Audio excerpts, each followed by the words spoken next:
Arizona, Colorado, Indiana, Michigan, New Jersey, Tennessee, and Virginia. Listen up. WynnBet is now live in all these states, and the excitement of Wynn Las Vegas has finally landed in online sports betting and casino play. From boosted parlays to live in-game offs on every major sport, WynnBet gives you the tools to win.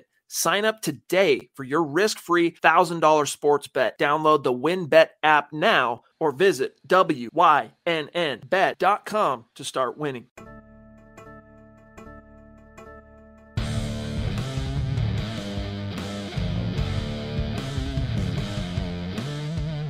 You're listening to Mile High Insiders with Nick Kendell and Luke Patterson. Head on over to milehighhuddle.com for all things Broncos. Now, it's time to find out what's going on behind the walls of UC Health Training Center. Here we are. We'll have the good vibes now that it's a Saturday night time for Mile High Insiders with Luke and myself and Scott working the background. Luke, it's good to see you. Back-to-back Saturdays. How is life, man? How are you doing? How's especially everybody's dying to know, how's the youth football going on right now, the flag football? We had our bye week, right? So it was much needed. I gave my 8-year-olds the week off because it's a lot of fall activities right now, right? So I'm trying to be like the Bruce Arians, the cool guy right now, like go home and enjoy like corn mazes, pumpkin patches, scary movies, do what you got to do. I know we did that today. We went costume shopping and it's feeling like fall. And every year when it starts to feel like fall, of course, football is what I immediately associate with fall. It's NFL Sunday tomorrow. I'm super pumped. The Raiders are in town. We've got a whole mess of things we've got to get into with the Raiders. John Gruden out as head coach. What does that mean with the Raiders and the Broncos coming here? Oh, man, fireworks, I think. I think a lot of people are sleeping on this game. Yeah, no, it's going to be a great game. Obviously, it's probably the two lesser teams in the AFC West right now compared to the league perception, but that's okay. And we got a little extra juice this week. Obviously, both teams riding 2-game losing streaks, but that Mike Shanahan revenge game as well, right? Mike Shanahan getting enshrined in the Ring of Fame, deservedly so. And it fell on the 49ers bye week, so that way Kyle Shanahan, Mike Shanahan's son, could join us. But coincidence? What was that? Coincidence? That was on purpose, but the fact that it fell on Raiders week is a coincidence, but maybe it's a sign of good things to come for the Broncos, and we'll take any signs we can get. Coach was asked yesterday by Tyler Columbus, former player in Washington and in Denver, do you really hate the Raiders? And Coach replied, yes. And it's like, there we go. I love it. Authenticity at its finest. Yeah. Mike Shanahan got that pavilion, Nick. I don't know if you got a chance to see that. Incredible. Mm-hmm. Absolutely incredible. Long overdue, if you ask me. Pro Football Hall of Fame. Get ready. Mike Shanahan belongs there. Yeah, absolutely. You know who belongs here? Mohamed Badri coming in. Mohamed took a little break there for a little bit, but it's been great to get him back. $5 here, rocking his son Malik in the picture as well. Braun and Smooth Killa in the building. Also, we got Scott working behind. Obviously, we got Mark Lindemann saying howdy, Scott. But good to see everybody coming in. Obviously, we got Andrew Lampy saying Iowa. Sorry, dude. Yeah, that didn't take long. What are we, 2 minutes into the show? Nick said it would happen. We were just talking about it before the show. He's like, man, I'm going to get roasted. Deservedly so. Iowa is who we thought they were, but I'll tell you, Dennis. I am going to get annoying probably with the draft talk leading up to it because I want George Karlaftis on this Denver Bronco defense so bad. The new Greek freak. I absolutely adore George Karlaftis, and Scott gives me a hard time because I definitely have a type when it comes to edge rushers. I like the guys who are long and strong, especially in today's NFL. I think that those guys, the fact that it's such a quick pass game, I need the guys who can just work through the tackles. And that's what Karlaftis does. He has probably the best hands I've seen from a edge rusher since Nick Bosa. He is grown man strength. He's incredible. So speaking of incredible, look at David Crespin. David Crespin coming in on Facebook with those stars. Great show. Go Broncos. It's Raider week. Broncos fans are pumped. They should also be pumped because with those stars comes an opportunity to possibly get a Patrick Surtain II jersey, PS2. Nick, how do folks get involved in that contest? Yeah, so guys, make sure we are halfway through the month, which means we are halfway through meeting our I guess the endpoint, the deadline for the goal. And right now we're only at 43% of our goal, which is a 250,000 stars. So make sure you guys are getting in there. I know that Thursday's show with both Scott and Zach put a dent in it. So let's get a dent in it tonight as well, if we can. And obviously David Crespin coming in there, helping us out, put a little dent in it. But get those stars in. And we'll keep that going. Also, make sure we don't want to forget our folks on YouTube as well. Get in your YouTube super chats as well. The YouTube superstars, you guys have been rocking it this month. We really appreciate you. And we're going to get our top 10 YouTubers right now. We got Michaela Parker coming in here. Mark from Georgia. Congrats on the #1 overall team, deservedly so. The Mark from Georgia. Yeah, they're very good. I do like that Jordan Davis defensive tackle. There's so much good defense on that team. Christie's in there as well. #3. We got Naj, #4. Seth Harmon, #5. We got DW96734 coming in at 6. We got a little bit of movement here from Brian Greenfield moving up 1. Shane Daniels down 1, but you're still #1 on our hearts, Shane. We love you. Stu McPeak coming in as well at 9, and then Aaron Lynch. So Chris Hernandez, Broncos 16-1, needs to update his name, unfortunately. And Corey H coming in right behind him, but it's been great. You guys are awesome. We appreciate you. The stars, the super chats, keeping the lights on in here. I know that Saturday night's a lot of times a wind down family night for a lot of people, but we really, really do appreciate you guys coming in and just joining us in general. And any contribution like that is obviously above and beyond, and we appreciate it. Listen up, Broncos country. TickPick should be your first choice to buy football tickets because they save fans money by never charging any service fees ever. TickPick is the exclusive ticketing partner for the Huddle Up podcast and the Blue Wire Network. Denver Broncos football is finally back, and there's no need to exhaust yourself searching all over the internet to find Broncos tickets anymore, because TickPick, that's TickPick, is the original no-fee ticket site and the only one you'll ever need as your go-to for all NFL tickets. TickPick got rid of all those awful service fees that the other ticket sites charge, which lets them guarantee the best prices on all of their NFL tickets. Don't believe it? If you can find better prices for the same seats on another ticket site, TickPick will give you 110% of the difference in the purchase price. That's right, guys. When we were searching for tickets for the MHH meet and greet for Week 3 at home, Broncos versus Jets, TickPick had us locked down. So visit tickpick.com/huddle today and use the promo code HUDDLE to save $10 on your first order of Broncos tickets. Yeah, and don't forget Andrew Lampy. We really appreciate your support as well. Appreciate you giving those stars. Good luck with that PS2 jersey. I'm at that point now where my daughter needs a different jersey, right? And it's like, who do I want to grab that's going to be here for a while? Well, PS2 sounds pretty good. He's had his struggles, right? But we all know rookie corners are going to, and heck, corner in general is going to. But a PS2 jersey, sign me up. Let's say what's up to some folks in the stream real quick. Yeah. George Newton, I see you. Mark, how are you? Mark saying in here, stars from the other Mark in Georgia. Some Mark on Mark crime there, giving MHI a little bit of love. Cobra Commander's in the house. Joseph, I see you. I'm sure we talked about Mo. Our guy Mo was in the house as well. FYT, I see you getting ornery in there. We'll get to you. Jay Kozad, what's going on, brother? Fernando, Chase Wellner, Jim Hilton, hit those little thumbs up. What's up? Thanks for the support. Randy Jones, great to see Mike get into the Ring of Fame. That would be Mike Shanahan, that is. A special day for him tomorrow on the Raiders, the first divisional game for the Broncos. Talk about what kind of emotion that's going to bring potentially to the game or that stadium, Nick. Yeah, we got Randy. I know Randy Jones is one of our top star givers, so shout out to Randy Jones. It's great to see you, and always, appreciate you. Travis Weber also coming in here with stars. Travis is very consistent as well. Travis says, good evening, Nick and Luke, Broncos country. I always want our Broncos to win, but not sure which team will come out, if they'll come out flat. The Broncos or the Raiders. Shermer and Fangio can't seem to make adjustments for the life of them. It's definitely a valid point. I'm always been of I think it's Bill Belichick, actually, who came out and said, 85 to 90% of a game's outcome comes down to the personnel on the field. It is about the Jimmies and Joes, but then 10% is coaching, scheme, discipline, technique, et cetera, et cetera. And right now the Broncos have been, especially last week, losing that 10%. And this team just doesn't have enough talent in the Jimmies and Joes, especially with how injured they are right now, to be outcoached, out-schemed, et cetera, and win football games. Yeah, it's really hard for me to try to defend anything against Travis's point there for the Broncos, because the proof is literally in the pudding. And what's up, Gary? Gary's always in the running to get that PS2 jersey. Good luck, buddy. And go Broncos. Saying awesome, the Nick and Luke show. I love it. Love Broncos country. Appreciate you so much, Gary, an active member and a good friend of the show. Our guy Ernie Mays in the house as well. Chase Wellner, another good friend of ours.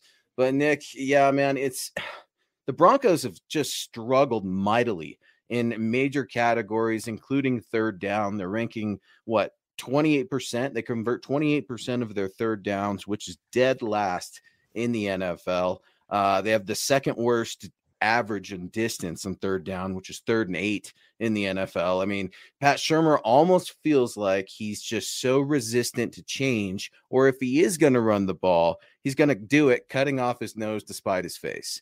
I'm just so frustrated with this coaching staff right now because although injuries have happened, Nick, there is significant talent on this team. And this team just feels like they don't quite have a spirit. And that bothers me. And I think it's a huge, major concern when the coaches are starting to lose the players. In my opinion, speculation, but you lose this game, you lose the locker room, period. Yeah, I mean, if they lose this game, you're going to really find out about Vic Fangio and this team going to Cleveland, because that is one where it would be really easy to see them go in there and just, I don't want to say anything too vulgar here, but, just lie down, essentially. Out. Yeah, exactly. So it's a do or die game. I know that Vaughn has said that leading up to the Baltimore game. He said it leading up to the Steelers game as well, but it really is do or die now. And the Raiders, obviously the turmoil of what's going on there with John Gruden and the lack of adjustment time that they have now, right? With new coaching coming in. I mean, there's no way it's not a distraction. Does it galvanize them? Maybe. The Raiders also are missing multiple cornerbacks in this game as well. So this is a game. The Broncos dropped this one, sayonara, Vic, sayonara, Shurmur, as far maybe not like immediately, but as far as the end of the season goes, probably nail in the coffin. And Broncos, same old Broncos, unfortunately, if that happens, but not ready to, I'm not ready to bury them yet. It's not Step Brothers where it's like, oh, what are you doing right now? I'm burying you. Now we got to play this Raiders game first. Right. Once that happens, then we can really see what's the way this team is going. But man, they cannot come out and lay an egg again. That's just unacceptable. If they lose this game too, that'd suck. But like the lack of energy early on, it's been dreadful. And that you can't have that. Can't have it. You can't have it. Hopefully Greg Smith has a day, because he said, I made a friendly bet with a pretty high-profile radio host here in Vegas. Broncos can't lose, or I'm calling for everyone to be fired. Greg, I'm wondering what you got on the line, pal. Obviously, a gentleman never tells, but man, be careful out there, Greg. And I'm curious who it is. Is JT the Brick out there still? Is it my good buddy Mike Pritchard, right? CU Zone. He's out there for the Vegas Raiders also. So I'm curious, Greg. You got me curious. And speaking of curiosity that never killed the cat, Rod is joining us here on Saturday night with MHI. Appreciate your support. Rod TV, $5 super. I love Matt Corral's game. I think we should take him, sit, and develop under Teddy for a year with a good coach, just like Patrick Mahomes did. Yeah. I like Corral a lot as well. I mean, he's going to need a year, because right now he is operating like almost a pure RPO game. Where almost every single one, there's the mesh point, right? And then he pulls it back and it's a slant or a fade or a go or something, right? So it's really not it's kind of like what you're seeing right now with Zach Wilson really struggling within structure, because it's not all backyard football and it's not all these RPO looks right now. So Corral's going to need some time. He's a little bit small, but we're seeing Kyler Murray play MVP level right now. So does that really matter as much today? I don't know. One thing I love about him, and this is a major juxtaposition to what the travesty of what I just watched the Iowa Hawkeyes do. Their quarterback, the least twitched up quarterback I've ever seen. But Corral, he's twitchy. He can step up quickly. He can change direction quickly. And you need that not only to extend plays, but in the pocket as well. Live arm. So Corral right now, he's my quarterback 1. I don't think he is a number 1 overall quality player. But if you're talking about, back end of the first round and he's there, heck yeah, I'll take that every time. And then guess what I do in 2023? I take another quarterback. And then guess what I do in 2024? Take another quarterback, because you're not anything until you have that guy, and just keep swinging away. That's honestly the philosophy I'm starting to lean into here with the quarterback position. Yeah, the Broncos are more than a quarterback away. I mean, Teddy's not the problem right now. I don't know that he's a long-term solution, but it really does feel like coaching is such a problem right now. Obviously, the coaches can only coach. They're not out there to play. But DeAndre Weatherspoon, a good friend of the show, weighing in. What's up, DeAndre? Appreciate you. Hope you're doing well. Go Broncos. He's coming in with a sentiment that I co-sign 100%. I know you do, Scott do. Everyone with, an active functioning brain should understand this sentiment. And DeAndre's weighing in heavy, saying this is a must-win game tomorrow. Yep. That term must win, and when that term comes along is often debated. But Nick, no one can dispute if the Broncos have any hope of climbing out of the pit that they're in, they've got to start with a win against the Silver and Black tomorrow here in Denver. Especially with the disarray that they have going on right now, right? Like you have to go in and take care of business. You cannot start slow. And this is a game that if the Broncos come out flat, you touch on it. These guys are going to start playing for themselves. I wouldn't be surprised then if the Broncos then on a short week in Cleveland, one of the best teams in the AFC, goes out there and gets smacked. And then, you're talking about, okay, well, what kind of picks can we get back for some of these guys before the trade deadline? So really sucks after being 3-0 to see that. But everything the Broncos want to accomplish this year is still right there in front of them. They just have to take it. But as DeAndre Weatherspoon was saying here, you got to come out and win this game. It's a must win. Your season lies in front of you, but essentially this is a playoff game. If you lose, you're done. I love this question coming in from Nathan. Nathan, I'm gonna give it a shot. Nathan Latuia, probably not. Apologize if that's not it, but Nathan, we really appreciate your support here on MHI. Yeah, $2 super welcome. Saying good evening. Any favorite Mike Shanahan memories? I love this question. Go fire away, Nick. What do you think of on favorite Shanny memories? I can't think of anything specifically off the top of my head, but I think the Broncos social media account on Twitter recently put a clip out there with Mike Shanahan talking with John Elway on the sideline and just talking offensive X's and O's, and I miss that. I miss, a franchise quarterback, but also having that offensive coach who's just working in tandem, cohesive with that quarterback. Kind of like what we've been seeing with Sean McVay and Matt Stafford this year. Not to that extent, but obviously that's what I miss a lot. And those are some of my favorite Mike Shanahan memories. And somebody said it earlier, what is it? Mike Shanahan's 21-7 against the Raiders. I definitely feel some of my favorite memories, Mike Shanahan embarrassing his former team, the then Oakland Raiders. Yeah, I was doing a little bit of independent research, and they technically owe him $32,000. If you want to look at it, there was a team loan. It was eventually kind of not settled, but just a court ruled in the favor of the Davis family. And when you washed out the loan versus what Shanny was owed, it was like $32,000 or something like that. Coach is going to go down swinging, saying that money, they should have given him that money. One of my memories that I just can't look past is found in the 1997 America's game when the Broncos won their first Super Bowl. And it's when Coach is talking to John Elway at the very end of the game. And he says, do you know how good that ring's going to look on your finger? And it gives me chills. It gives me goosebumps, even hearing that right now. You don't know what you have until it's gone. And Mike Shanahan, did not lose a lot of football games, was truly an innovator. He was a player's coach. He demanded the best from his players, but he also gave the best to his players. And speaking of the best, Travis Weber coming in here with some more support. What's up, Travis? Good to see you, buddy. It almost seems that possibly that Fangio's lost the locker room with the skirmish that happened at practice. Also been saying the same, Nick, even though it won't happen mid-season, but if Denver loses, Fangio and Shermer need to be shown the door. Nick, have you heard a little bit or heard anything about this little dust up? All I know is that it was like some defense on defense crime in practice, right? From what I heard, and this is not, I could not get this verified, but from what I've heard, it was a Broncos defensive lineman and a coach getting after it. So not ideal, but good. Right. It shows a little bit of, infighting in the family, but like at least somebody's out there showing some fight, right? This team has come out so flat, no energy. And is that partially Vic Fangio just not being a high energy coach? Is it partially the style of defense that they're playing where they're not really dictating and getting after it versus like letting them come to them? Is it the offense coming out flat again and everybody being like, oh, here we go? And James saying essentially what I thought the same thing. Yeah. Immediately, James coming in with, was it Shelby Harris? Because he lunged at Coach Fangio. I don't know. It's hard to speculate those things, but Bradley Chubb versus Garrett Bowles, all to do about nothing, really, at the end of the day. And this isn't the dog days of training camp of old or anything like that, but I don't think it's anything to worry about quite yet. You don't want it to happen, but yeah, it shows a little bit of fight, and we'll take it. And Andrew Lampy coming in with some more support. We really appreciate it, Andrew. Good evening. Saying, what's everyone's thoughts on what could have been had Denver not fired Mike Shanahan when they did? he could have gotten a few more years with the players he had already acquired. Jay Cutler and Mike Shanahan, if they gave him more time, Nick, what do you think that could look like? Mike Shanahan was a great coach, an offensive mind. He was not a very good general manager. And he had a lot of bad signings. That 2000? God, there was a draft class where they took Jarvis Moss and like Marcus Thomas and only had like 4 picks. And that was just an absolutely terrible, terrible class.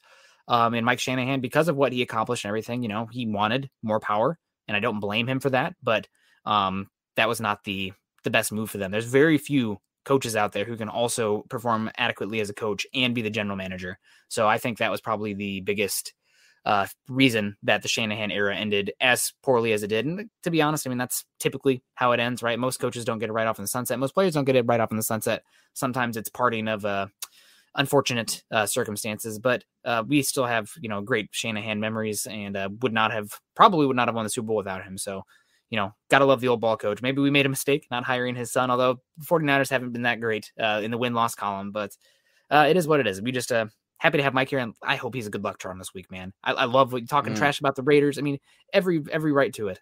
So let's get after it. So I heard a Mike Shanahan story the other day that was really interesting. It went back to when he won another Super Bowl with the San Francisco 49ers as the offensive coordinator or the quarterback coach, if I'm not mistaken. A little bit before our time, right? But we all know that history. And he was standing next to a quarterback, and a quarterback for the 49ers. It wasn't a prominent name, and like Garback or something like that. Elvis Garback? Yeah, and he said, look, you see Al Davis over there? I want you to throw a ball at his head. And he's like, you can't do that. Do you know what he could do to me? You know the fines I'm going to get? And Shanahan just looked right back at him and said, throw the ball.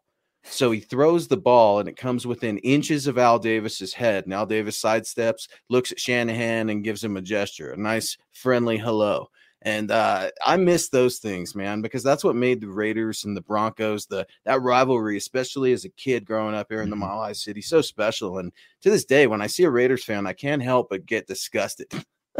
Yeah. I mean, what do they do to those poor kids, right? Kids being brought up a Raider fan. They never had a chance. It's so sad. Stu coming in here. Thank you very much. $5 over on YouTube. He says, just a little support. Stu, that's more than a little support. We really appreciate that. Thank you, Stu. And, Stu says, let's go, Brandon McManus. Make those kicks. He's been pretty solid this year, Brandon McManus. So let's keep it up. Hopefully the rest of the special teams can start to play a little better. We had another catastrophic special teams error last week that cost the Broncos 4 points, which in the end probably cost them the game. But that's football sometimes. If every single loss, you could point at something and say, if this went a different way, we could have won. And every win, you could probably do that as well. So gotta do better. Like I said earlier, the Broncos, 90% of the game is based on personnel, Jimmy's and Joe's, but it's the execution, the discipline, the scheming, et cetera, that makes the difference there. And 10%, that's a big difference. That can be a big difference in each and every game. The Broncos, I see so much of it in the thread here in the comment section talking about we're seeing the same old thing year after year. And we are seeing some fans check out a little bit. Now, that disappoints me, but I don't blame them. Everyone has a right to their opinion. But, Nick, the Broncos have trailed after their opposing team scored in the first quarter, 3 out of the last 5 games. And then when that happens, it just feels like Shermer goes to panic mode. Vic's so focused on his defense. We have timeout errors. We fall apart. We just kind of collapse. And yeah, Teddy's a new leader, what have you, but this really kind of goes beyond him. It just feels like there's a gnarly energy over there at UC Health Training Center. I can't really describe it, but I don't like it. And the closer this game gets, Nick, I'm less excited and more nervous. It just, all the pressure to me feels like it's on the Denver Broncos. Yeah, you're not going to get me being, roses and sunshine and teddy bears and gumdrops right now with the Iowa Hawkeyes losing to Purdue. And then Purdue's team coming at Iowa, social media team coming at Iowa. So I'm very nervous for this game. You said it. This is a game where Broncos, the Raiders really, I mean, they still have everything in front of them too, but with the Gruden stuff, it really does feel like their season is collapsing around them. But they have a quarterback who can get hot, and I think he's 4th in the NFL on passing yards through 5 games so far. They got Ruggs and Waller, and they got just enough pass rush where the Broncos' offensive line, which has been average in the pass game this year, could be an issue, especially if they're getting after Teddy. And Max Crosby against Bobby Massey, that's one to watch out for. Guys, we have another platform where you can watch MHI and all of MHH's podcasts, and that's over on good old Twitch. And we've got Razor3255 chiming in on Twitch. We've got our friend Black Knight. Thank you so much for joining us on your Saturday night as we get you prepped for Broncos Raiders tomorrow.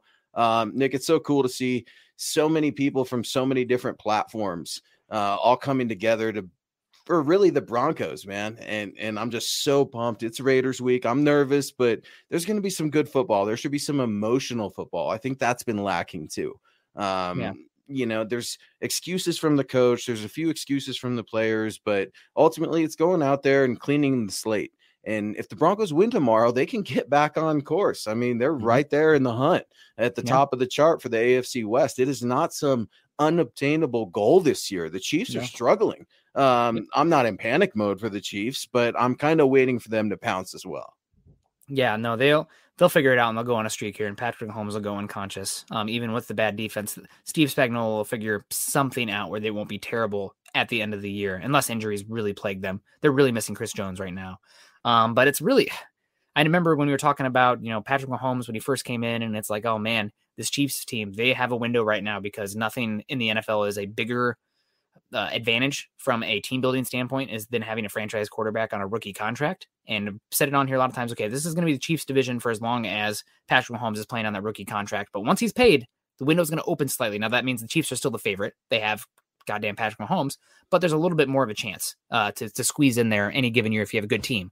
Well, here comes the goddamn Chargers with Justin Herbert and Brandon Staley. Herbert, dude. Yeah. And then Staley, god dang it. Can it get any better for the Los Angeles Chargers right now, folks? I'm worried. I'm running off of anxiety and caffeine right now, Nick. I mean, my blood pressure's through the roof because of Justin Herbert, Pat Mahomes, and Nick, you've said it before. We've been doing the show together just over a year now. Derek Carr, good quarterback. He's not a bad quarterback, right? No. A good, solid quarterback. Maybe he gets to let it rip this week against Denver. Maybe he gets to, put his foot on the pedal a little bit and accelerate this team in a direction that he wants to go. Call the plays that he likes. And I get that they're neighbors, John Gruden and him. And I'm not going to use this as a John Gruden thing because we obviously both. There's no excuse for that, and he does not deserve the time on this show. So ultimately, it's good to see the action that happened. It's awful to see that it happened. That being said, Derek Carr, man, I think he could let it loose. I think he could let it rip. And if the Broncos become a rallying cry for the Raiders tomorrow, I'm going to be sick to my stomach because the Denver Broncos can beat this team. Will they? I'm not sure. It's not that I don't think they have confidence. It's that I don't feel like there's any cohesion. I don't feel like there's this team aspect. I don't feel like we're unified under multiple leaders, whether that be players or coaches. I don't feel a divide either, but I don't feel like it's every man really having each other's back on this team right now. And I'm not sure why. That said, if you come out and beat the Raiders, it's going to be all good vibes in that locker room with a short week. So they were starting to feel themselves a little bit and they got punched back down. But really, it doesn't matter what happened. It matters how you respond going forward. And I really hope that with Teddy Bridgewater in there, especially with everything he's overcome in his career to date, that he can at least show these guys a little bit of leadership, a little bit of resiliency, right? To bounce back, because season's not over unless you, the players, declare it over, right? If you come out here and lay another egg and be as bad in the first three quarters as you were against the Steelers at home against a team in total disarray right now, pack your bags. What are we even doing here? So, and I typically not to be the emotional guy on here on any of these shows, but like you got to go out there and execute and bring some energy because it's just been flat. And football's a game of an emotion, and they've not played with emotion. No emotion, and I love this right here because this makes me laugh. Mark, our good friend, coming in. Every time Derek Carr wins, eyeliner sales go up. Man, that's good. You can't get past that. That's just the guy. I mean, it's Derek Carr. He's bizarre looking. He's got his own little I don't know. He's got his own thing going for him. He looks great, beautiful, cover girl-esque. Travis Weber coming in. The Braves on my other team. Big on them, just like the Broncos. You got Broncos fans all over, Nick. It's so cool to see everyone spread out. And speaking of comedy, we got our guy, Based Gase, back in the house. He's going to start throwing down some one-liners. 199 Super, and a great question. Nick, how did the Broncos stop Henry Ruggs? Don't say Kyle Fuller. Don't say Kyle Fuller, please, for the love of God. I know you won't. Bryce Callahan, Ronald Darby, and press him. Henry Ruggs is fast, but he's also tissue paper with anybody that tries to get hands on him at the line of scrimmage. Now, I have appreciated what the Raiders were doing with Ruggs, a lot of pre-snap movement that makes it harder for you to press him. But, I'm not sure what this game plan is going to look like now that Gruden is gone and how much of those kind of intricacies you're going to see in here. Is it going to be much more of a simple offensive game plan trying to execute it in less time this week? So that's the big thing. If you can get your hands on Ruggs, you can take him out. And I think that you can do that with a Callahan, with a Darby, who should be back this week as well. Ruggs is soft. He's a great player. I loved him coming out, but he is a little bit soft at the line of scrimmage. And I think you got to dictate and come to him, which is something this Broncos defense has not been doing so far this year. And if you let him eat a cushion, he's going to do that. And he could beat you over the top because there's not many people who can win a foot race with Henry Ruggs. Broncos country is frustrated. Our guy Travis is also saying Fangio is going to put Vaughn on Ruggs. I absolutely love it. Y'all are stone cold killers in the house on MHI. He's Nick Kendell. You follow him on Twitter at Nick Kendell MHH. I'm at Luke Patterson LP. You guys can find at Mile High Huddle on Twitter. Go to milehighhuddle.com for all of your written news, video, and any other content that you would like that is Denver Broncos related. Nick, I wrote up a quick article, as I do every week in one of my pieces, about 3 must-have for the Broncos in a Raiders victory, if you will. And we talked about a couple of them already, but talk to me a little bit about what the Broncos have to do to contain or account for Mad Max Crosby. The guy has been statistically a little underwhelming after that first week matchup in which he won AFC Defensive Player of the Year, but I think he could feast against the Denver Broncos. He definitely could. I do think that there's such a weird juxtaposition going on with the statistics surrounding the Broncos' offensive line and pass protection. Broncos, I think, are 17th in the NFL. I get this doesn't include the Thursday night game, so let's just assume coming into this week, Broncos 17th overall in pass block win rate. They were dead last in the NFL in pressure rate for the quarterback, but Teddy Bridgewater had the 4th highest time to throw of any quarterback in the NFL. So hopefully you can start seeing the Broncos execute a little bit better quick game. That's been an issue so far since KJ Hamler and Jerry Jeudy have gone down. You have these more big, slower play developing guys in Tim Patrick, Noah Fant, and Cortland Sutton. But you got to figure out a way to scheme open some guys in this pass game and some quick hitters. And that's something that Shermer has not done historically. He's always been here's the play. My guy has to win the route.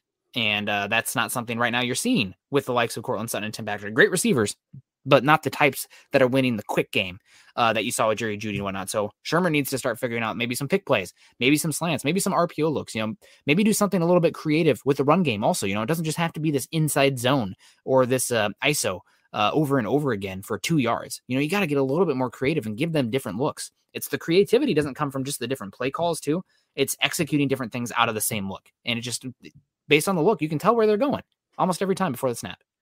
I think a lot of times people get bored with the term running the football, right? Because we're so enamored with quarterback play. But you really start to see some creative offenses in the NFL and how they are running the football with Nick. It would be nice to see a wide receiver motion, at least that before a run. I mean, this is just so vanilla and not even simple, but it's just bizarre. What kind of offensive series we're seeing from Pat Shermer. Obviously, it was pointed out all week. Those first 2 possessions, right? Run, pass, punt. He ran the ball on first down every series with the exception of the 2-minute drill, I believe, last week against the Steelers as well. And that almost felt like a point. I'm being a little facetious here right now, but when he's out there telling us, look, man, I do want to run the ball. I do understand the significance of it. And he didn't do it in the Baltimore game. And then he says, yeah, we are going to do it against Pittsburgh. And it didn't work. It almost feels like he feels vindicated to spread them out and go with those wide receivers, one of which was just added and activated today. John Brown will be playing for the Broncos tomorrow. Nick, what do you make of the John Brown addition to the Denver Broncos and what he can bring to the offense? He brings somebody who is going to make it tougher for any team to play cover 1 or cover 0 because he can kill you with the slot fades. And that's something that Shermer has been running recently. I mean, we even saw it in the goal line, running a slot fade, which maybe isn't the best. But John Brown should be able to at least create some spacing issues. I'm not sure if he's going to be able to do much in the quick game. That's what made KJ Hamler so interesting. It's because he could do quick game and deep game. But either way, he's going to add a different type of receiver that this team needs. And, you've been doing these shows long enough with me that I've always been a proponent of building your pass catchers like a basketball team. And they lost a lot of speed when they lost KJ Hamler and Jerry Jeudy, and John Brown should bring that. So even if it's, 10 snaps, 12 snaps, getting Deontay Spencer off the field for John Brown should be a boon for this offense. Tyree Cleveland was also activated. We've seen him activated for a couple of weeks now. Yep. And Mike Boone, I think, as you mentioned earlier, coming off of IR. Jerry Jeudy, we just mentioned him. He is cleared to start practicing. It will not count against that roster spot, which is good for the Broncos. But they also had a cornerback, Mike Ford, who was placed on injured reserve. Looks like an injured knee. So short-term IR, I believe, as well. So just a little bit of house cleaning before we get to our good friend Nathan again. Appreciate the support, Nathan. You're very, very gracious. We appreciate it so much. He said, I know this weekend belongs to Mike Shanahan, but I'm also glad we're honoring Steve Atwater's long overdue Hall of Fame induction. The Smiling Assassin is going to be there with Mike Shanahan in what should be a beautiful and historic day here in the Mile High City with beautiful weather. The only thing that could ruin it is a loss, Nick. They cannot lose. You can't lose to the Raiders at home, especially when the greatest Broncos, dare I say, safety and head coach are being honored in the same afternoon, the same evening. They're both there. The lights are on. This moment is for them. You can't lose, right? Or am I just talking crazy? I mean, you can't lose to the Raiders.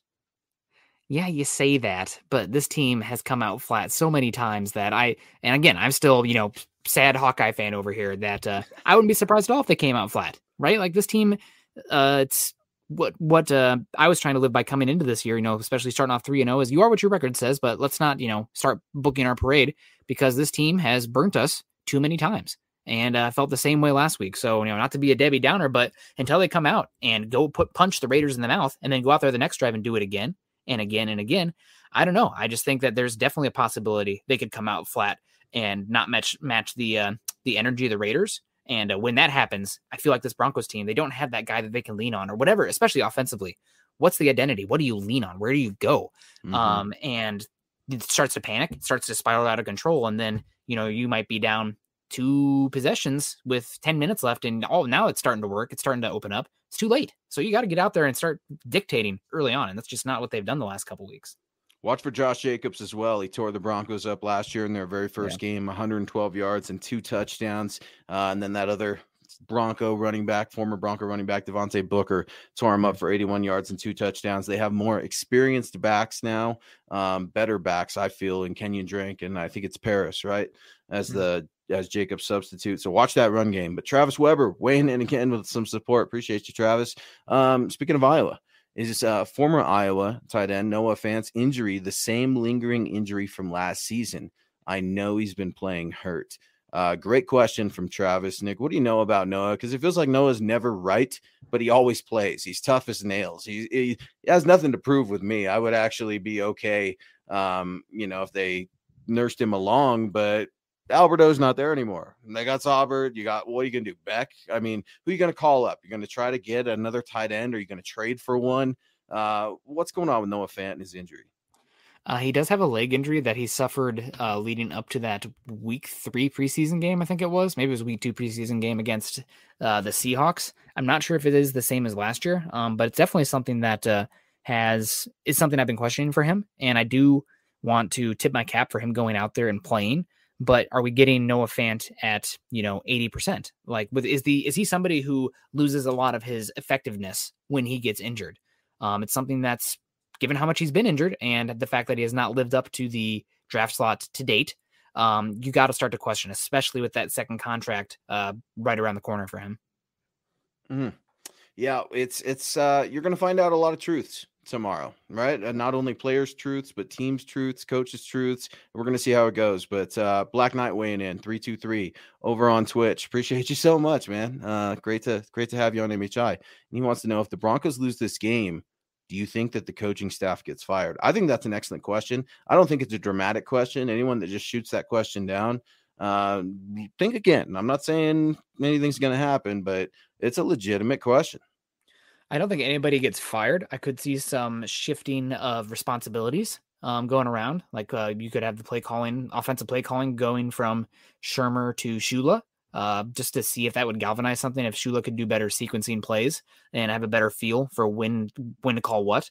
But I do think that even if this team, the wheels fall off the bus, who are you turning to and for why, right? And this team also, with the sale coming on right now, do they have cash to be, paying Vic Fangio out for the remainder of the games and paying somebody a boost as well? So I could see them just writing Vic Fangio out the rest of the year, even if he is a lame duck, so to speak. Someone's going to go down first, and it's usually a special teams coach, so everyone should be thrilled on social media, right? I mean, Tom McMahon will be the first one to go. He'll be the first scapegoat. I mean, deservingly so if that's the case. But none of the when did we have a good special teams unit? I mean, when was the last good special teams coach? It's just a revolving wheel. I mean, it's some of these same things you're seeing over and over. Head coaches, special teams coaches, quarterbacks. You're just seeing big free agents that are signed to big money that aren't really giving their due. You just see some of the same mistakes, and it frustrates so many fans of Broncos country. But I see a lot of people in here talking about Noah Fant. Some people think he's a little soft. I thought that initially coming out. I think the man's played hurt virtually his whole career, and to step on the field and do it and not pull a Jawan James and do it in a dynamic fashion, I just don't think he's utilized. He talked to my guys Stokely and Zach, and they just asked him. They're like, dude, what's going on? He's like, I don't know. We're really frustrated. He didn't really give the PC answer. And I don't know what that disconnect is with Teddy Bridgewater and Noah Fant. I don't know if it's a coaching play calling thing, but Noah Fant and Teddy Bridgewater, they should be co-simpatico, man. Noah Fant should be lighting it up. You should be talking about Noah Fant with Darren Waller right now, and it's awful that you're not.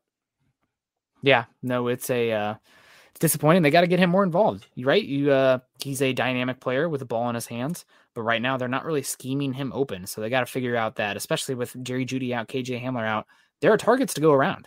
There's no reason for him not to be more involved. Now, maybe you can say you don't really trust Bobby Massey or Garrett Bowles the way he's playing right now in one-on-one, and you want to chip the tight end and whatnot, but like, you're not using a first-round pick, top 20 pick for your tight end to chip constantly. He's supposed to be a dynamic playmaker, so figure out a way to get him the damn ball, right? Whether that be pre-snap motion or something, get the guy the damn ball. Yeah, and don't let it be a shovel pass, okay? We don't need to see that either. I'll take that at this point. I don't even care. Get him the damn ball.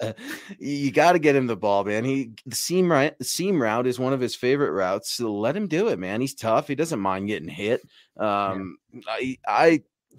bothers me, the fact that Shurmur, I've said it before, former tight ends coach, and the tight end is an afterthought. The running backs, we don't know what that's going to look like tomorrow with Flash and Pookie, right? Mike Boone, baby. Mike Boone. Oh, you're going to bring the Boone. Maybe he's your special teams ace. Maybe he makes things right this week, because you got to get warmed up if you're going to come back from IR. What better way to do it than on kickoff or kick return? Yeah, no, that's why the Broncos, that was a big reason that moved on from Phillip Lindsay, who's averaging 2 yards a carry there in Houston right now, but who's keeping score? Watch out. What if Renee's listening? You might get roasted on Twitter. I don't know. You know what? Roast me. I'm already There's nothing more you can do to me tonight. You've taken everything from me. Those goddamn Boilermakers every year. Every year. It's only okay if we get George Karlaftis. Good old Keyshawn Johnson, give me the damn ball. I mean, right? Like, he's a dynamic player. And with the Raiders, Nick Kwiatkowski or whatever the hell's going on there with the Raiders linebackers, there's no reason to not get Noah Fant the ball, unless, simply put, he's not good enough, which, I mean, we've seen flashes of it. He hasn't put it together yet, but like, you got to give him the targets and put him in a position to succeed and be good enough. And this comes back to also, again, Shurmur just being like, okay, here's my weapons. Here's your route. Go win it every time. When you see guys like Sean McVay, obviously Kyle Shanahan, all these, Andy Reid, giving these quarterbacks layups and these pick routes and these rub routes and these crossers where these guys are being schemed open. You don't see that with this offense. It's essentially just go win. No, scheme them open. Even Nick Sirianni, watching, the Eagles the other night, he's scheming his tight ends open, and then he trades them to Arizona. Thank God you were away from Philly, right? But it's just for that Eagles team, maybe. Zach Ertz, right? Zach Ertz now a Cardinal. But, I mean, just for a point of context, the Eagles are converting 40% of their third downs, and they're an awful team. They're ranking 16th in the NFL. Again, the Broncos, dead last. So it's not doesn't take a rocket scientist to use your tight end, especially as a safer option. You can get this man involved without putting him at huge risk, I believe. It's just, I don't need him blocking, just like I don't need Vaughn covering players. And then running backs, I don't know what that looks like. I don't know how Pat Shurmur is going to react when the Raiders score. If the Raiders score first, I think you're going to see a lot of the same. You're going to probably see Tyree Cleveland get some action as well. John Brown, I'm curious to see how they're going to use him. I'm waiting for Saubert to have a decent game as well. I think he's a sneaky threat that teams wouldn't really be looking for because you haven't seen him run a lot of routes except for in the preseason. So maybe you utilize that a little bit and use Fant as a distraction. But I want to ask you this because back to Keyshawn, just give me the damn ball. Which alpha dog is saying that in the huddle on offense? Because I don't imagine any of them saying it. Pookie, I know people are going to say Pookie, but he's a badass. He's a rookie. He's also soft-spoken. Yeah, he's a rookie, soft-spoken. He doesn't like to talk to the media. He's a team-first guy. He's very hard on himself. But I don't see Cortland Sutton running into the huddle. Tim Patrick, I would argue, maybe is the closest thing. Yeah. He's probably the most dog you have on offense right now as far as emotional leadership and going out there and also performing at a high level. You could have argued maybe Garrett Bowles coming in the season, but with how Garrett Bowles is playing right now, an average left tackle, not terrible, but an average left tackle, not a $1 million a game left tackle right now. But that's the guy. But still, I think we have a good comment here from DeAndre Witherspoon talking about just the big part of this, but it comes back to Shurmur. Jeudy opens up everything for this offense. I really think we knew how good Jeudy was going to be coming in this year, but I think we maybe undersold how important or how detrimental losing him was to the functionality of this offense, because with how Shurmur schemes this open, Jeudy was your only guy who could, you have a one-on-one matchup or you have a leveraged, safety over him. Jeudy's still going to win. Jeudy's still going to get open. I don't see that from the other guys. And with Teddy Bridgewater, who's not a gunslinger, having a guy who can get that separation and get open on a whim is key for this offense. And you haven't seen it right now. It's become this plotting offense where they can't get it done. So hopefully Jeudy will be back soon. I think he is eligible to come back for that Browns game, even, which would be amazing. Maybe you only see him play, 5-10 snaps just to get his feet wet to see how his ankle responds. And then you get the 10 days after that to kind of evaluate and reassess from there. But this team is really, really missing Jeudy. There's no doubt about that. He's the only guy who can do what he does for this offense. Yeah. I hear you. He opens up a lot of things, but he still has a lot to prove as well. He was my camp MVP. The guy looked amazing in training. Yeah. I mean, the hype is real with that man. And I don't like to get on the hype train a lot, but holy cow, you're right. But for an experienced coach to not be able to utilize the other talent on this team is unacceptable. And for Vic Fangio to kind of bury his head in the sand and look the other way while Pat Shurmur does his own thing, it's unacceptable. It doesn't work. We've been trying this approach since 2015 with this defensive first mentality. And while I can respect that, I think you also have to adopt this new mentality of 2021 NFL football, in which you are seeing teams air it out. You need to set up those passing plays with the run, and you can spread things out. You can see more ingenuity, creativity, like you mentioned earlier. It's just so frustrating watching the same old thing time after time, hearing Coach Fangio talk about, injuries, using excuses. I mean, philosophy. It just feels like ego. There's so much going on over there, and players know, Nick, and that's one of the things I'm thinking about with Coach Shanahan. He was a player's first guy. Now, he demanded the best from his guys, but he gave the best as well. He made sure with Pat Bowlen, each player had their own room at the hotel. He made sure each guy could have media stuff and do their own thing. However, you wouldn't not be talking about these controversial aspects, the news, anything like that. We're going to keep it pretty player and football related. I just don't see connectivity between Vic Fangio, Pat Shurmur, and these players. Ed Donatel, sure. Zach Azzani, you bet. I'm not saying there aren't good coaches on this squad, but where it really, really counts the most, I think the Broncos are lacking significantly. Yeah. And I just don't think there's a great culture or buy-in right now, right? And I think we have somewhat righted the ship there with Teddy Bridgewater, but it's going to take more than that to cut out the tumor that has been growing in Dove Valley over these last few years. And honestly, it starts even higher than that. Ownership. There's the ownership situation. And until that's settled, we're just, stuck in the snow, wheels spinning, right?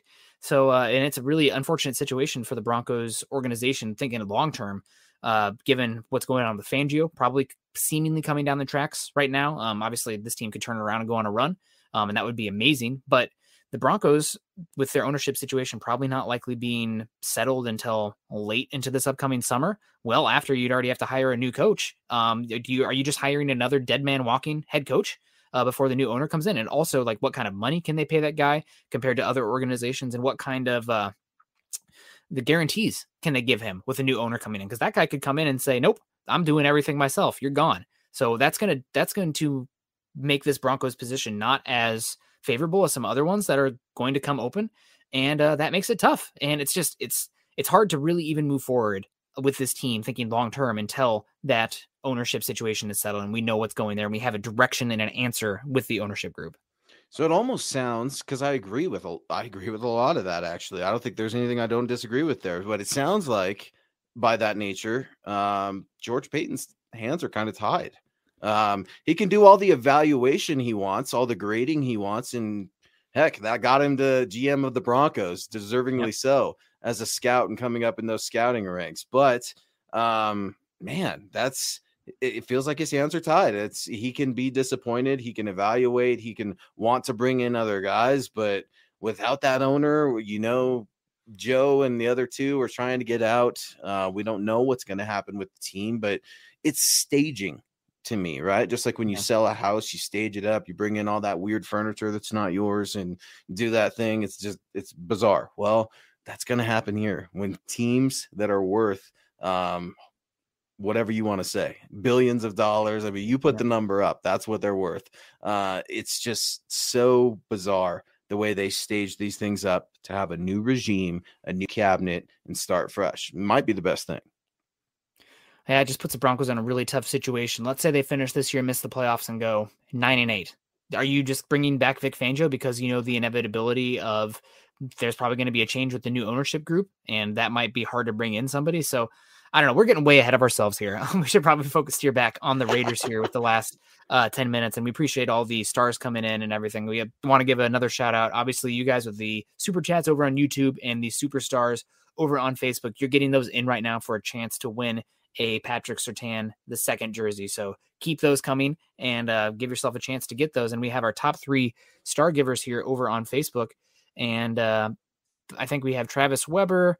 And I'll be honest with you, I cannot read it because it is so small on my screen. Let me make this bigger real quick. Peter Middleton, Travis Weber 4, Peter Middleton 5, Lawrence Rivera 6, and we have Josh Hoyle number 1 right now, 6,400. Randy James came in here earlier today. Good to see you, 5,500, and then Michael Ronquillo with 5,400. So really Big heating Mike up here. Yeah, Big Mike, always good to see him. Sorry, I gotta go. I have big screen now. There we go with our chat coming back in. Nathan coming back in here too. If we lose, our coaching issues come full circle because that would mean Fangio lost to a team coached by a special teams coordinator. Hey, everyone drink. That's probably what I would have to do after that. We don't need those bad vibes, Nathan. Come on. We got to get a win here. I do think the Broncos are going to end up winning this game. I think it's going to be ugly. But I think I'm going to lean into this and be a little drinking on the hopium, or, taking in the hopium, the Pepe Frog with the gas mask on him. I think that Teddy Bridgewater last week, the concussion coming in late, the Broncos getting to Pittsburgh, what was that, at 8 p.m. on Saturday, and then having that early game, just too much going on there for a team that was a wounded animal in the Pittsburgh Steelers that had to win. I don't think the Broncos are going to come out that flat again, and I think that Teddy's going to get these guys on the right track. I would love to see Teddy be a little bit more rah-rah on the sideline or on the field when big plays happen. He's more the just good guy Teddy. I want to see a little bit of fire from Teddy as well. Maybe that'd be a great introduction into this Raiders rivalry as well. Teddy, some chest pumping going on there, maybe shoving Clelin Ferrell or Jonathan Abram after a play, that kind of thing. I want Garrett Bowles and Max Crosby to get in a fight and both get ejected. I don't know if I want that with our Broncos offensive tackle depth. God. but that would be so, bro. I mean, you're right. There you go, bringing logic again. I mean, but God, could you imagine? Because they do move Max around. I mean, and he's an aggressive guy, and Garrett's a very aggressive guy. I love how aggressive the big guy is. He needs to clean up his play a little bit. I'm surprisingly not as hard on Garrett Bowles. It's weird. My stance is really softened with Garrett. But what do you have for a score? I saw what you wrote. And I'm going to take this opportunity to make fun of Lance because Lance had the Broncos putting up 44 points. Did you see that? Oh my If Lance, God. Lance got the Bronco, man. Pat Shermer been working over there. Maybe Lance knows something we don't. That would be great. Maybe Lance is just trying to will this, and I owe him a thank you when the Broncos win. I mean, but 44 points, dude. That's stretching it. Not what you want. Broncos are do or die. I think this is a game that they're going to squeak by and win. It's going to be an ugly game. But I think the Broncos are going to win this one 23-20. I think that it'll come down to a last drive with the Broncos on ahead with the Raiders getting a chance. And I think the Broncos defense is going to hold. I do. And I think they'll win one for the old ball coach and Vic Fangio, Pat Shermer, all them will live another week. But then they got quite a task in front of them with the Browns. But you're not good enough right now to overlook the Raiders. You got to win this game. And we got Travis coming in here. Thank you so much, Travis. Travis has been a superstar tonight with those super stickers or superstars over on Facebook. And he says, great show, Nick and Luke. Have a good night, Broncos country. Let's go Broncos. Beat the Raiders. Yeah, man. But hate the Raiders. I'm having a hard time hating the Chargers right now. I'm sure that will come with time. But with Justin Herbert, the happy-go-lucky, and Brandon Staley crushing every interview. But I hate the Raiders. That's unequivocal. I do too, man. I hate him so much. Ninja Cow 410 coming in, $2 super. Luke, how's your putt game? This has got to be my guy. So I go putting with my wife and kid whenever time allows it and the schedule allows it. It's just fun, man. I love it. I'm a big child at heart, so I'm wondering if this is my guy over there who said I listen to MHI, listen to MHH. You guys are absolutely great. It's cool, man, running into our friends absolutely everywhere. And to answer that question, my putt game is horrible. I talk mad smack to my 8-year-old. I don't care that she's 8. She crushes me. My wife does too. And I just try to have some sort of dignity when I leave there, even if it means, making my kid cry with trash talk. No, I don't do that. But no, thank you so much for the support. Peter Middleton coming in too. He agrees. Raiders are the team I hate the most. Please win, Broncos. Man, I'm not buying what Vic Fangio is selling. I've got the Raiders winning 27-17. I know, man. The last 2 games, though, it's weird, though. We're giving a lot of these teams some points, especially the Raiders, because if you look back at the last 2 games, the Raiders have scored, I think, a combined 23 points. The Broncos have scored 26. I wonder if the Broncos are a little distracted. Not only with the John Gruden thing, but with Coach Shanahan, with Steve Atwater, the festivities. You're seeing some of the old dogs come in. I think that's a great thing. I would actually love it if they could toss a headset to Coach Shanahan because he's still involved with the Niners. Kyle's going to be there. We could use all the help we can get, Kyle. But I think it's going to be a tough day.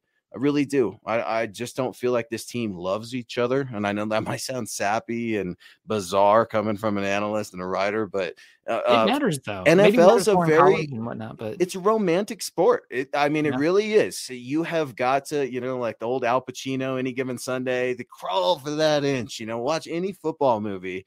And, I get all a big old softy, right, with every one of them because you can go there. Those emotions are real.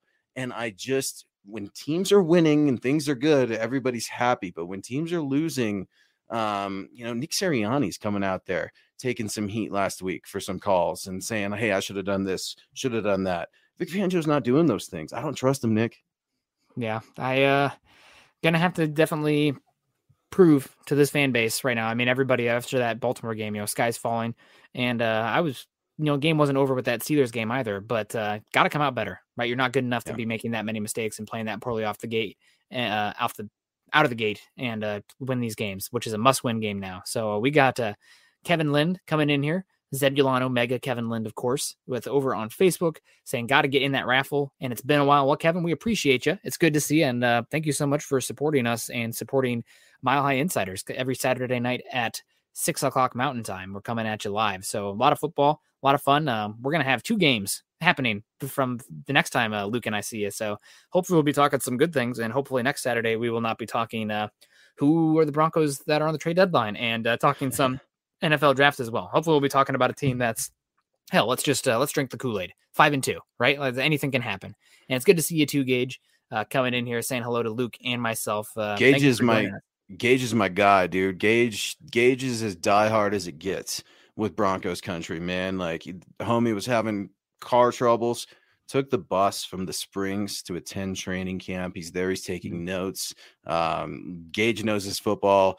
Awesome. Gage is, die hard, just like those Broncos fans that travel to the away games. That's Gage, right? He's there with his team, ride or die. So Gage is a huge, huge friend of ours, and we really appreciate the support. Jay's in here as well.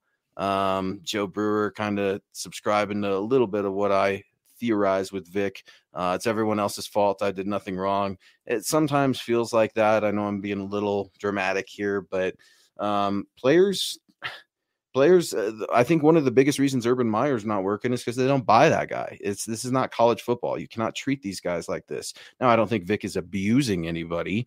He's certainly not grinding on, young ladies at the bar. He's probably making spaghetti and meatballs or something like that, right? But it's just one of those things where I don't see the synergy, Nick. It goes back to that. I don't see the spirit. I don't see the soul. It's bizarre. I've never seen anything like it, especially for a man who knows so much football. Vic Fangio knows so much. If he could just utilize a little bit of that on offense, it could help a lot. There's something to be said, though, about being a great schemer and defensive mind versus getting to that CEO level of handling personalities in the locker room. Like some guys just does not fit them. And maybe that's the case for Vic Fangio, but we're going to find out a lot this week versus the Raiders. Because if this Broncos team comes out flat again and loses to this Raiders team, which they have no reason to lose to, obviously they have Derek Carr and they're a good team, but with all the disarray going on right now, Broncos 2-game losing streak playing at home against the Raiders who swept you last year. If you come out flat and play bad, pack it up. It sucks and it's terrible, especially for a 3-3 team, but there's no way there'd be the buy-in, the belief in there. And you need that. Football is an emotional game and you have to have buy-in there to put in that work, the focus, the physicality. I mean, otherwise you start to see guys out there playing for themselves, protecting themselves and freelancing as well. And then it snowballs from there. So hopefully we start talking about a win after this game. Otherwise, might be in a similar situation this offseason again, but with a much, much, much worse quarterback draft class. Much worse. Oh man, that's why we still got hope with maybe some Aaron Rodgers, some Russell Wilson, we'll see. But we're a long way from that, Nick. Like you said earlier, we love to project, we love to predict the future, and we're usually wrong, right? But it's human nature to just You're 4-1 this year, but you're going to be 4-1. I'm doing okay, but I know I'm going to miss some games and stuff. I feel fooled sometimes. Like Baltimore, okay, I can go there, but Pittsburgh, come on, man, y'all could have beat them. You just didn't. And Alexander Johnson, catch that ball. That's a pick six, dog. Come on, man. Catch either of them. Yeah, it's just those little inches, right? Like back to Al Pacino, but. Here we are at the 1 hour mark. We have officially wrapped up Saturday night's Broncos Raiders preview. He's Nick Kendell. You can find him on Twitter at Nick Kendell MHH. Yours truly at Luke Patterson LP. You guys can also go ahead and head on over to huddleuppod.com and get your swag on. Grab yourself one of these hats. We also have gear from all of our other shows, including Nick's morning show. That new hat. I want to get me one of those hats. Broncos for Breakfast with Scott, who's on the ones and twos with us. Building the Broncos is also back on Tuesday nights with the OG, Carl himself. Great to have Carl back. You'll have the Huddle Up Boys tomorrow to immediately react to the show. You guys heard the Dove Valley Deep Divers just one night ago with Lance and Eric. So here we go. I hope the Broncos can do this. There will still be the naysayers. There will still be criticism, but a win's a win. And that's unapologetic. I don't care how they win tomorrow. I don't care if the refs screw the Raiders. I don't care if it's on some weird call. I just want the win at whatever cost. Whatever cost. Mike Shanahan, homecoming game. Hopefully we can go out there and get a win for him. And, that's fans, hopefully sometimes you can take a step back and appreciate the ride, but when it's happening in the moment, you're very much on that roller coaster. So hopefully we'll be on the uptick after this week's game. But thanks so much for everybody who joined us today. We will see you guys tomorrow. Not Luke and I, but the Mile High Huddle guys. We'll see you tomorrow to cover the Broncos game and hopefully a Broncos victory over the hated Las Vegas Raiders. I almost messed up. I almost said Oakland. Not happening. But appreciate you guys for joining us today. Again, shout out to everybody who contributed to the show. Go Broncos, and hopefully they're better than my Hawkeyes were this week. We'll see you later. Enjoys Al Davis's haircut. Ugh. You've been listening to the Huddle Up Podcast. Join Broncos Country's deep divers at milehighhuddle.com to keep the conversation going.